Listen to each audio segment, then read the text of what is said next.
Hello नमस्कार। मैं Dinesh Kumar Yadav, diet प्रवक्ता एटा। मैं आज डीलर चतुर्थ सेमेस्टर के प्रशिक्षुओं के लिए एक टॉपिक पे मैं चर्चा करना चाह रहा हूँ। यह टॉपिक है क्रियात्मक शोध। फोर्थ सेमेस्टर में जब आप इंटर्नशिप पे जाएंगे तो ये आपको करना पड़ेगा। क्रियात्मक शोध 3 से 4 पेज की एक रिपोर्ट प्रस्तुत करनी पड़ेगी, क्योंकि आप 3 बार इंटर्नशिप पे जा चुके हैं। इस दौरान आपने बहुत कुछ देखा होगा पढ़ाने के दौरान। तो क्रियात्मक शोध उसी से संबंधित है कि हमारे शिक्षण में कमियां क्या हैं, उनका किस तरह से निराकरण किया जाए। तो क्रियात्मक शोध का आशय यही है कि हमारे शिक्षण में कमियां क्या है, उनका निराकरण करते हुए हमें फिर कैसे अपना सुधार किया जाए शिक्षण का, इसी पे ये आधारित है। तो आज हम क्रियात्मक शोध पर बात करेंगे। सबसे पहले हम क्रियात्मक शोध का अर्थ एवं महत्व की चर्चा करेंगे। उसके बाद क्रियात्मक शोध का क्या सोपान है, इस पे हम चर्चा करेंगे। जैसे देख सकते हैं हम 1 मिनट। क्रियात्मक शोध का ये अर्थ और क्रियात्मक शोध के सोपान, क्रियात्मक शोध के एवं मूलभूत शोध में अंतर क्या है, और उसके इतना ही आज चर्चा करेंगे 3 पॉइंट पे। अब हम आगे बढ़ते हैं। ये प्रस्तावना दिया है कि क्रियात्मक शोध क्या है, इसे मतलब इसकी भूमिका क्या है। इसमें एक कहा गया है कि भाषा शिक्षण में आने वाली समस्याओं के समाधान के लिए भाषा शिक्षक किस प्रकार अपने शिक्षण कार्य के साथ साथ प्रयोग एवं परीक्षण पर आधारित शोध कार्य भी कर सकता है। इस प्रकार का क्रियात्मक अनुसंधान व्यवहारिक तथा उपयोगी तो होगा ही, साथ ही अन्य भाषा शिक्षकों के लिए प्रेरणादायी भी सिद्ध होगा। ठीक है, ये इसकी प्रस्तावना के विषय में यहाँ बात की गई है। क्रियात्मक शोध का सबसे पहले हम पढ़ेंगे अर्थ और महत्व क्या है इसका। जैसे ये है, ठीक। आप यहाँ इसमें देखें, चर्चा किया है लेखक ने, किसी भी शिक्षण अधिगम प्रक्रिया का केंद्र भी शिक्षार्थी होता है।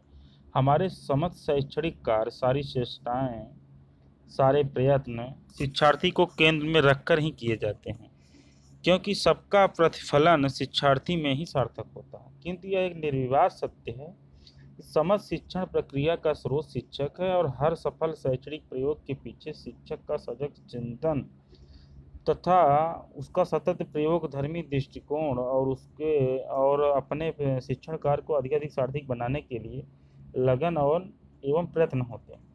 शिक्षण अधिगम प्रक्रिया में प्रयोग धर्मी दृष्टिकोण ने ही शैक्षिक अनुसंधान के क्षेत्र में एक ऐसी महत्वपूर्ण प्रवृत्ति को जन्म दिया जो ऐसे व्यक्तियों द्वारा शैक्षिक अनुसंधान करने का आग्रह करती है जो शिक्षा के क्षेत्र से सीधे जुड़े हुए हैं।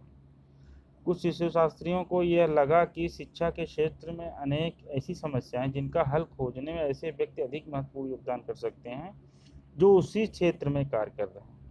ये लोग अपनी शैक्षिक समस्याओं से भली बात परिचित होने के कारण उनका हल खोजने में और प्राप्त समाधानों का प्रयोग द्वारा मूल्यांकन करने में अधिक सक्षम होते हैं। अतः उनके द्वारा किए गए शोध कार्य से शैक्षणिक अधिगम प्रक्रिया में सुधार आ सकेगा।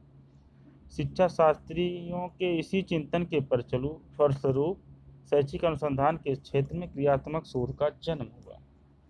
स्टीफन एम कोरे के अनुसार क्रियात्मक शोध एक ऐसी प्रक्रिया है जिसके अंतर्गत शिक्षक तथा शिक्षा से संबद्ध अन्य व्यक्ति अपनी कल्पना शक्ति का सृजनात्मक रचनात्मक प्रयोग करते हुए साहस पूर्वक उन क्रियाकलापों का परीक्षण करते हैं जिनसे अधिक सफलता मिलने की आशा होती है, और फिर उनके उपयोगिता के लिए विधिवत और व्यवस्थित रूप से प्रमाण इकट्ठा करते हैं। कुल मिला के कहने का ये है कि इनका कहना है कि शिक्षा क्रियात्मक शोध एक ऐसी प्रक्रिया है कि जो व्यक्ति शिक्षण कार्य में लगा हुआ है वो उसी से संबंधित क्रियात्मक शोध कर सकता है।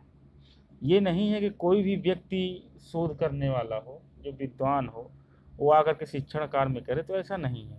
जैसे हम अध्यापन कार्य करते हैं तो हमारे अध्यापन में जो समस्या आती है तो उस पर हम क्रियात्मक शोध कर सकते हैं। जैसा कि कुर्ग का कहना है, क्रियात्मक अनुसंधान का तात्पर्य है ऐसा अनुसंधान जिसका संचालन उन लोगों द्वारा हो जो अध्ययन की जाने वाली समस्याओं से प्रत्यक्ष रूप से संबंधित हो, न कि बाह्य अनुसंधानकर्ताओं व विशेषज्ञों द्वारा।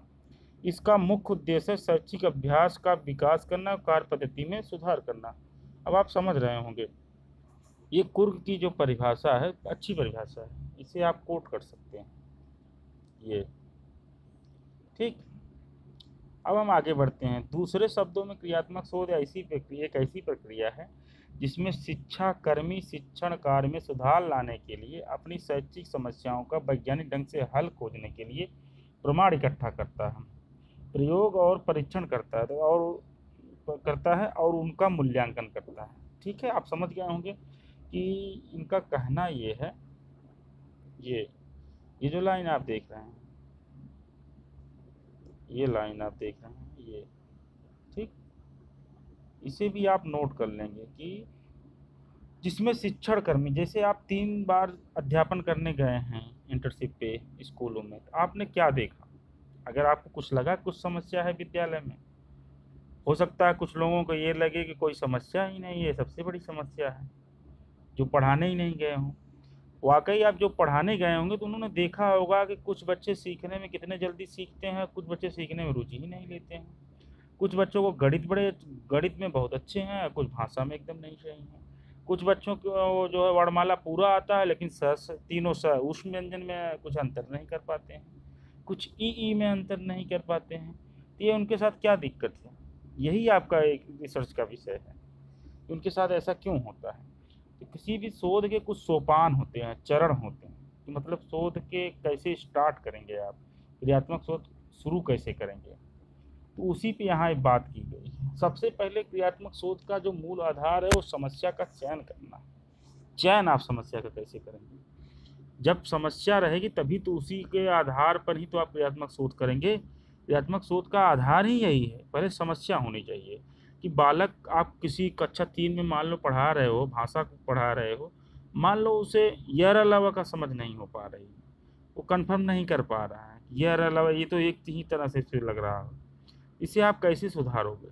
तो यही है, सबसे पहले समस्या का चयन करोगे, उसके बाद है समस्या का सीमांकन करोगे, उसके बाद है समस्या के संभाव्य कारणों का निदान एवं विश्लेषण करोगे। देख रहे हो ना क्या कारण हो सकते, किन वजह से बालक ऐसा कर रहा है, उस पर कुछ कारण आप बताओगे। ठीक, कारणों का जब यही क्या हो सकते हैं लिखा है ना, संभाव्य कारणों का निदान एवं विश्लेषण कर। निदान का मतलब क्या होता है? उपचार करेंगे उनका। ठीक, ये चीज़ें हो सकती है। फिर आप उसके बाद परिकल्पनाओं का निर्माण करेंगे। ठीक है, फिर कार्य योजना का निर्माण और उसका प्रयोग करेंगे आप आख्या प्रस्तुत करते समय। फिर उनका जो है क्रियात्मक परिकल्पनाओं का परीक्षण एवं प्रमाणीकरण करेंगे। ठीक है, जब ये निदान और विश्लेषण कर देंगे, तब उसके बाद क्रियात्मक एक परिकल्पना बनाएंगे। ठीक है, उसका निर्माण करेंगे कि किस तरह से होता है, कि आखिर गलती कैसे होती है, ये इस वजह से हो रहा है या बालक समझ नहीं पा रहा है, इसका उच्चारण कैसे अंतर हो रहा है। फिर आप कार्य योजना का निर्माण करेंगे कि कैसे हम करेंगे इसको सुधार कैसे करेंगे। फिर उसको प्रयोग करेंगे कुछ बालकों पर। फिर उनका परीक्षण और प्रमाणीकरण करके, मतलब जब आप परीक्षण कर लेंगे तब आप ये बताएंगे कि देखो इतने पे परीक्षण मैंने किया, अंत में मुझे ये चीज़ें मिली, यानी बालक में मैंने ये देखा कि इस तरह से ये करता है, तो इसका मैंने फिर परीक्षण किया, बार बार अभ्यास कराया उनमें, तब मैंने देखा, बाद में सुधार हुआ। फिर उसके बाद है समस्या का चयन। जिसमें पहला सोपान है उस पर मैं बात कर रहा हूँ। समस्या की स्पष्ट पहचान के बिना समस्या समाधान कर पाना संभव नहीं, क्योंकि क्रियात्मक शोध में समस्या ही वह विषय है जिसका अनुसंधान द्वारा समाधान ढूंढा जा रहा है। भाषा शिक्षक के नाते क्रियात्मक शोध के अंतर्गत आपकी समस्या का संबंध भाषा शिक्षा अधिगम के क्षेत्र में होना चाहिए। जैसे मैं भाषा शिक्षक हूँ, अगर मुझे क्रियात्मक शोध करना होगा तो मैं भाषा से संबंधित ही करूँगा, विज्ञान में नहीं देखूंगा, वाय दाब नहीं देखूंगा भूगोल का, या केमिस्ट्री में मैं कोई सूत्र की खोज नहीं करूंगा, क्योंकि मैं कर नहीं सकता। इस दृष्टि अगर आप देखो, जैसे मुझे भाषा में देखना है तो इस दृष्टि से मुझे उच्चारण, वर्तनी, शब्द प्रयोग, शब्द रचना, वाक्य रचना, पठन आदि के क्षेत्र में विविध समस्याएं हो सकती हैं, जिनका क्रियात्मक शोध द्वारा समाधान शिक्षण कार्य को प्रभावी बना सकता है। समस्या की पहचान और चुनाव करने में निम्नलिखित बिंदुओं पर ध्यान देना उपयोगी है। देखिए, ये आप देखोगे जब किसी भी समस्या का चुनाव करो, समस्या शिक्षण की वास्तविक आवश्यकता एवं उद्देश्य की पूर्ति में सहायक हो। मतलब ऐसी समस्या हो जो शिक्षण की वास्तविक आवश्यकता, शिक्षण से जुड़ी हो, समस्या सार्थक और व्यवहारिक हो, ऐसी कोई मतलब ठीक है, जिसका कोई सार्थकता होनी चाहिए और व्यवहारिक भी होनी चाहिए। समस्या के चयन में शोधकर्ता महत्वाकांक्षी न हो, अपितु अपनी योग्यता और कार्य क्षमता को ध्यान रखे। या ऐसी समस्या आप ऐसा भी नहीं होना चाहिए क्रियात्मक शोध करते समय ऐसी समस्या का चयन करने जिसके विषय में आपको खुद न पता हो। समस्या के चयन में आधार सामग्री, समय, धन की उपलब्धता को ध्यान रखें। ये तो नॉर्मल रूल है। समस्या की पृष्ठभूमि में शोधकर्ताओं की अपनी रुचि का भी ध्यान रखना चाहिए। जिसमें रुचि हो उसी समस्या का चयन करें। समस्या संभावित परिणामों निर्माण द्वारा परीक्षणीय हो। आप ये भी देख लो कि बाद में जो इस समस्या को आपने उठाया है वाकई वो समस्या है कि नहीं, उसका परीक्षण भी किया जाएगा। उपयुक्त बातों को ध्यान में रखकर समस्या पहचान करना क्रियात्मक शोध का पहला चरण है। अब समस्या का सीमांकन कैसे करेंगे? ठीक है, कोई भी समस्या होगी तो उसकी सीमा भी होगी। ये नहीं हो कि समस्या ही समस्या बताते चले जाओ और उसका कोई मान। जैसे आप कोई शोध कर रहे हो, इसके टॉपिक होना चाहिए ना, एक टॉपिक होना चाहिए। ये नहीं कहोगे कि उस व्यंजन में दिक्कत होती है, अल्पप्राण में भी दिक्कत होती है, महाप्राण में भी दिक्कत होती है, अघोष में भी दिक्कत होती है, ये भी समस्या है। ये नहीं, एक समस्या होनी चाहिए। या तो अघोष में दिक्कत हो रही है इससे बालक को पढ़ने में, या सघोष में। इसे दिया समस्या को व्यापक रूप को पहचानने के बाद उसमें एक निश्चित विशिष्ट समस्या को चुनकर उस समस्या की सीमाएं निर्धारित करना समस्या का सीमांकन करता है। देखिए, उदाहरण के रूप में वर्तनी संबंधी त्रुटियों का क्षेत्र अत्यंत व्यापक है। इस व्यापक क्षेत्र में से एक विशिष्ट समस्या जैसे देखो तालव्य स, दंत से संबंधित वर्तनी त्रुटियों को शोध के लिए चुनना समस्या का सीमांकन है। ठीक है, यही एक प्रकार से समस्या का परिभाषीकरण है। वेटनी के मतानुसार किसी समस्या को परिभाषित करने का अर्थ उसके चारों ओर बांड लगाना। देख रहे हो, ये आप समझ सकते हो। ये समस्या का मतलब क्या बता रहे हैं वेटनी जी ये कह रहे हैं, ये मतलब कोई समस्या को परिभाषित करने का सबसे सही तरीका है उसके चारों तरफ बांड या सीमाएं लगाना। ठीक है,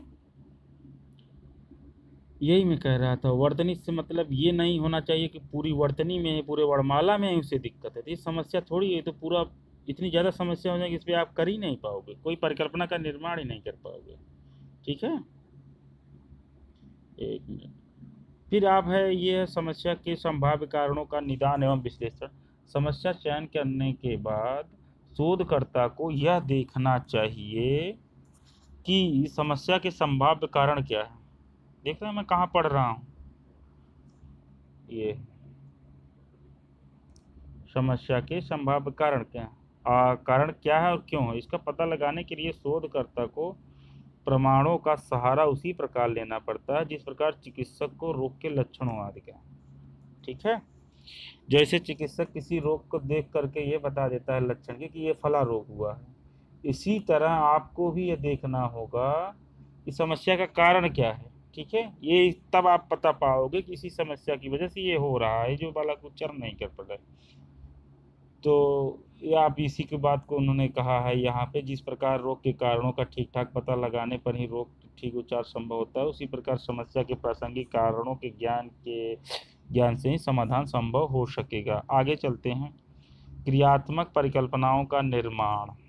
ठीक, ये आप देखो, समस्या के कारणों के निदान विश्लेषण के बाद अगला चरण है क्रियात्मक परिकल्पनाओं का निर्माण। ये देख रहे हो, ये अर्थात उन क्रियाओं के बारे में विचार करना जिनसे समस्या का निराकरण संभव हो।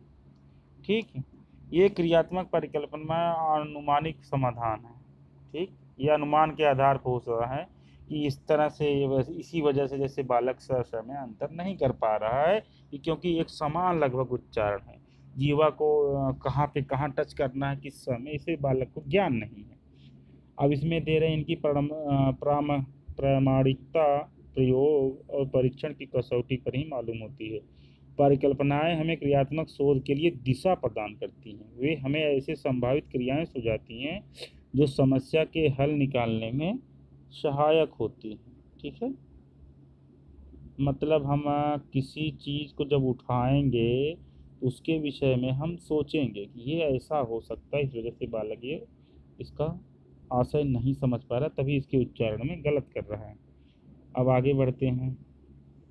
कार्य योजना निर्माण और उसका प्रयोग। जब आप परिकल्पना का बना लेंगे तब उसके उस परिकल्पना को आगे बढ़ाने के लिए कार्य योजना बनाएंगे। क्रियात्मक परिकल्पनाओं के निर्माण के बाद शोधकर्ता कार्य योजना तैयार करता है। ठीक, देख रहे हो, परिकल्पनाओं की परीक्षा के लिए उपयुक्त रूपरेखा तैयार करता है, जिसमें कार्य योजना को संपादित करने के लिए अपेक्षित साधन, विधियां, आधार सामग्री प्राप्त करने के लिए उपकरणों आदि का उल्लेख करता है।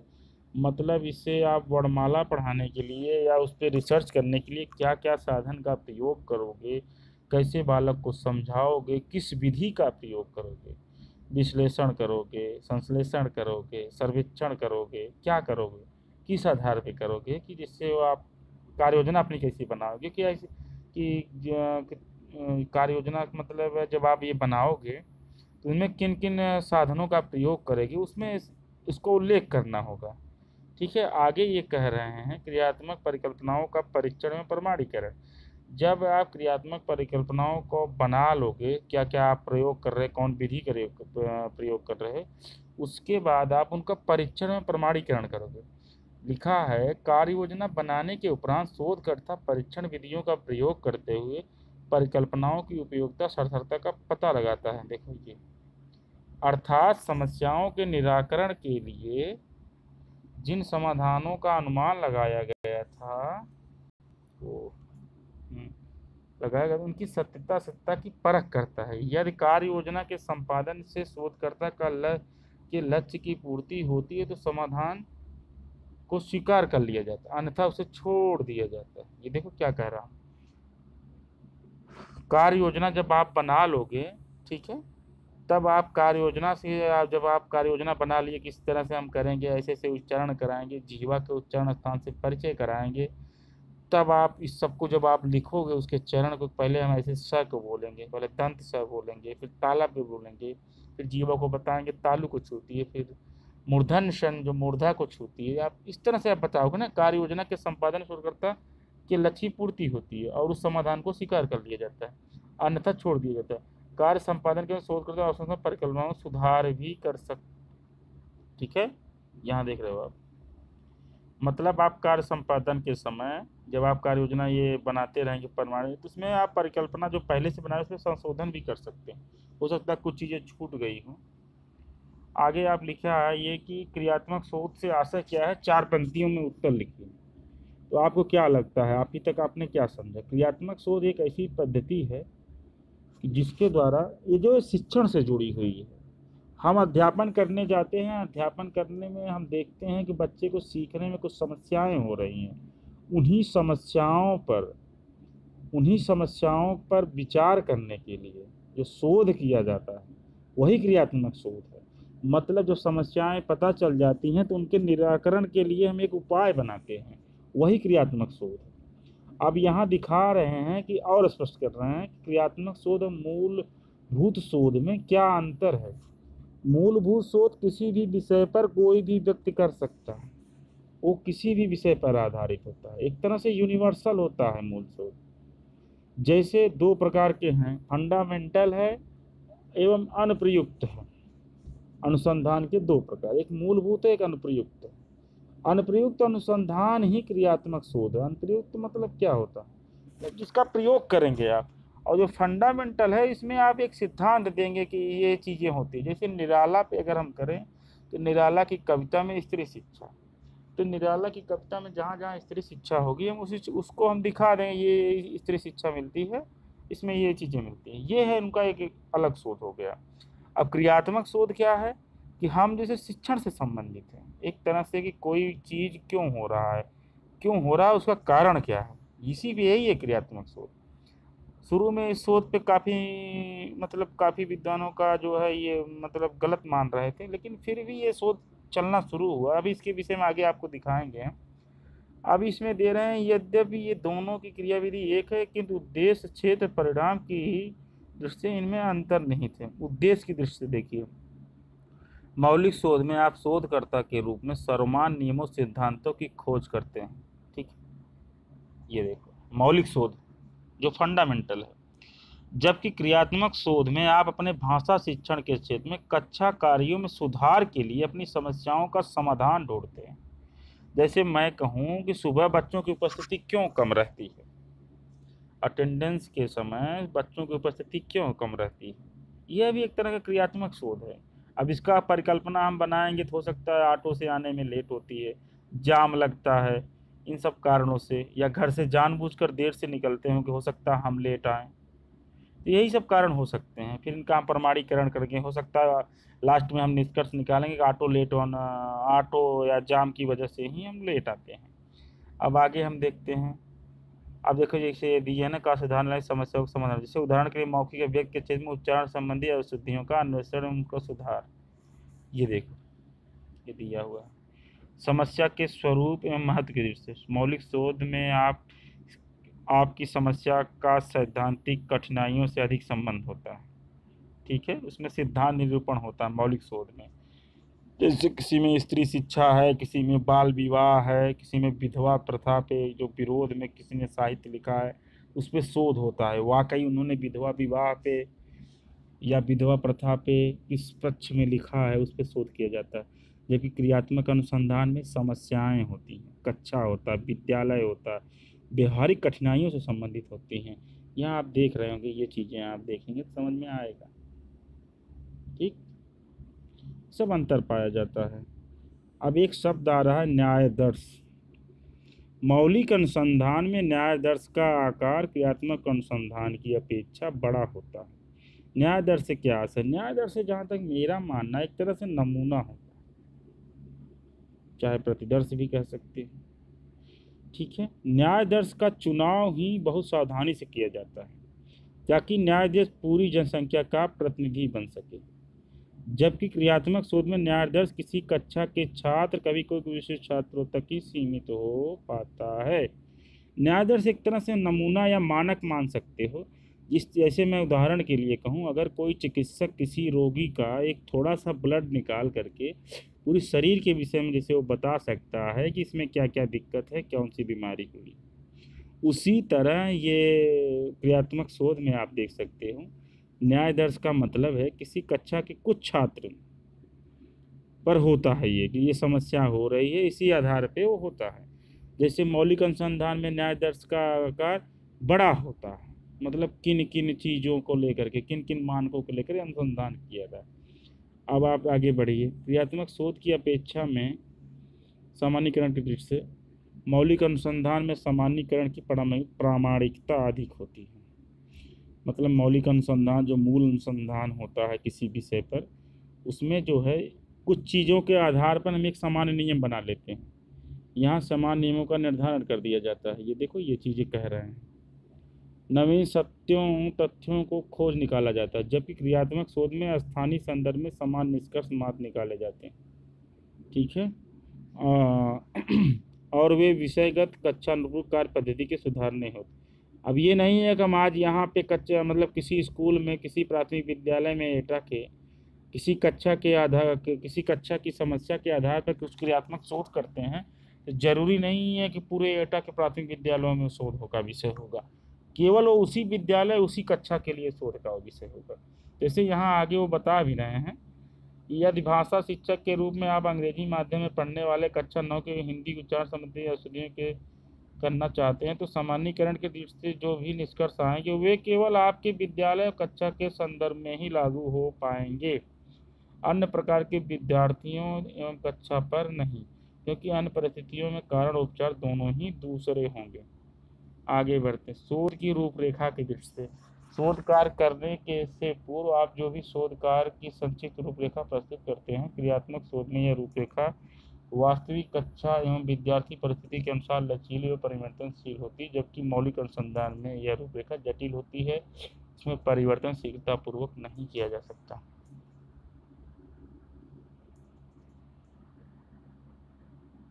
ठीक है, ये मतलब इनका कहना ये है कि जब हम शोध कार्य करते हैं किसी विषय पर, ठीक है, तो एक संक्षिप्त सिनॉप्सिस जिसे कहा जाता है, एक संक्षिप्त रूपरेखा कहते हैं शोध की। अब जो शोध की रूपरेखा प्रस्तुत की जाती है उसे कुछ अध्यायों में बांटा जाता है, उनका नामकरण किया जाता है। अगर आप एक बार कर दिए जो मौलिक शोध में, उसमें संशोधन संशोधन नहीं किया जा सकता, उसकी एक जटिल प्रक्रिया होती है। जो भी उसकी रूपरेखा बन जाती है उसे बदला नहीं जा सकता, जो भी अध्याय निर्धारित हो जाते हैं उसमें मतलब जल्दी परिवर्तन नहीं किया जा सकता। जबकि क्रियात्मक शोध में कक्षा और विद्यार्थी की परिस्थिति के अनुसार परिवर्तन किया जा सकता है, थोड़ा बहुत परिवर्तन उसमें हो सकता है। अब आ गए हैं, ये यहाँ तक ही हम पढ़ा रहे हैं, ये मेरी पहली क्लास है और मुझे काफ़ी दिक्कत भी हो रही है ऐसे केवल देख करके बोलते जाना। अपने जहन में तो मैं पूरी क्लास को रख कर ही बोल रहा हूँ, इसमें कुछ हो सकता है दिक्कत भी हुई है मुझे बोलने में। लेकिन यह है कि आगे से मैं आगे इस पर एक क्लास और लूँगा मैं, इसे आप लोग देख लेना। जहाँ अगर कोई दिक्कत हो तो आप कमेंट करना, फिर हम उस पर चर्चा करेंगे। सोच रहे हैं एक क्लास इस पर और लेते हैं। आज आप हम देख सकते हैं क्या क्या हमने चर्चा किया है। ठीक है, क्रियात्मक शोध है ये। क्रियात्मक शोध के अर्थ है, महत्व है, क्रियात्मक शोध के सोपान क्या है, क्रियात्मक शोध और मूलभूत शोध में अंतर क्या है। अब यहाँ हम आ रहे हैं। ठीक, ये शोध का अर्थ एवं महत्व है, इसमें 2-3 परिभाषाएं, इसे आप जरूर नोट कर लेना, 2 परिभाषा नोट कर लेना। ये जो सोपान दिए गए हैं इसे जरूर आप नोट करना, ये मैं बता दे रहा हूँ, ये ठीक। अब इसके बाद आगे बढ़ते हैं। अब इसमें आप ये नोट कर लेना जरूर, ये समस्या का चयन यहाँ तक आप कर सकते हो, इसे केवल समझने के लिए आप देख लेना, पढ़ लेना, सब आप देख रहे हो ना। फिर उसके बाद सीमांकन क्या होता है, कैसे समस्या का सीमांकन करेंगे। फिर आगे बढ़ते हैं, फिर समस्या का संभाव्य कारणों का निदान एवं विश्लेषण क्या है। फिर क्या है, क्रियात्मक परिकल्पनाओं का निर्माण है। ये जहाँ जहाँ मैं टिक कर रहा हूँ इसे आप ज़रूर नोट कर लेना। कार्य योजना का निर्माण एवं उसका प्रयोग, क्रियात्मक परिकल्पनाओं का परीक्षण एवं प्रमाणीकरण। और इसके बाद ये आप एक जरूर, ये शोध का आशय क्या है 4 पंक्तियों में आप लिख दो। क्रियात्मक शोध एवं मूलभूत शोध में अंतर क्या है, इसे जरूर समझ लेना आप, हो सकता है वाइवा में पूछा जाए मौलिक दृष्टि से। और समस्या के स्वरूप की दृष्टि से, आधारभूत न्याय दर्श का अगर आशय न समझ होगा तो एक क्लास में न्याय दर्श से भी ले सकते हैं। न्याय दर्श किसी भी अनुसंधान का एक तरह का आधारशिला होती है, न्याय दर्श जिस पे पूरा अनुसंधान किया जाता है। ठीक, उस अब इसी में दिया भी है, आप एक बार और देख लेना। कुछ मतलब कुछ मानक, कुछ नमूने लिए जाते हैं, उन्हीं के आधार पर निष्कर्ष निकाले जाते हैं। न्याय दर्श जितना जितना सटीक, जितना सार्थक होगा अनुसंधान, उतना बेहतर माना जाएगा। अब आप समझ रहे होंगे थोड़ा बहुत। फिर सामान्यीकरण की दृष्टि से क्या होता है ये आप देख लेना। और शोध की रूपरेखा जो बनती है, आप कभी मान लो डीएलएड करने के बाद एमए करने जाते हो, या पीएचडी, एमए करने के बाद अगर आप, या एमएससी करने के बाद पीएचडी करने जाते हो, किसी विषय पे आप रिसर्च करना चाहते हो, तो शोध अगर जब आप करोगे, एक विषय होता है, उसकी एक रूपरेखा बनानी होती है। भाई मैं इस सब्जेक्ट पे शोध करना चाहता हूँ और इसमें ये समस्या है, और इस समस्या के अंतर्गत मैं इस समस्या से संबंधित इतने इतने अध्याय होंगे, 5 अध्याय होंगे, 5 अध्यायों के भी सब अध्याय होते हैं कि ये अध्याय होंगे, और उस समस्या को आप, उसी समस्या पे आप रिसर्च करोगे, अंत में आप निष्कर्ष निकालोगे इस वजह से ये समस्या होती थी। ठीक, अब आगे हम जब भी क्लास लेंगे अब आप कमेंट करना, उसके बाद मैं देखूंगा कैसे आप समझ में क्या आ रहा है। और मैं भी पहली बार पढ़ा रहा हूँ, मुझे भी अजीब सा हो रहा है, लेकिन देखेंगे फिर अगली क्लास जब मैं लूँगा तो और स्पष्ट कर दूँगा इसको। ठीक है, नमस्कार। अब आप लोग पढ़िए और कमेंट करिएगा ज़रूर जैसा लगे। ठीक।